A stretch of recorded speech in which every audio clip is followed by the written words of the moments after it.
చట్టంలో వాడు పెట్టలేదు. బీహార్లో గొడవ చేస్తారు, బళ్ళని ఆపారు, గుర్తుందో లేదు. బీహార్లో బ్రహ్మాండంగా బళ్ళని ఆపిన తర్వాత ఒక కమిటీ వేశారు.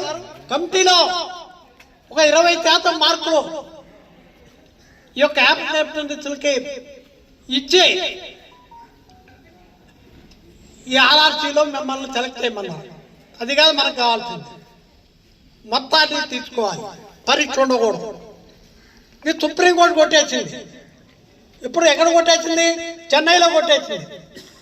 జీఎం గారి పనిష్మెంట్ ఇచ్చారు, మీకు ఐడియా ఉండి ఉంటుంది, యాక్ట్ అప్రెంటిస్. అయితే యాక్ట్ అప్రెంటిస్ యాక్ట్ మార్చాలని మనం పార్లమెంట్లో మోడీ గారి మీద గొడవ చేస్తున్నాం. తప్పనిసరిగా ఆ యాక్ట్ మారుతుంది. మార్చడానికి మీరే కారణం. మారాలంటే అన్ని యూనియన్లు ఒకటి చేయాలి, ఒకే జెండా కింద తీసుకురావాలి. ఆ శక్తి మీకే ఉంది.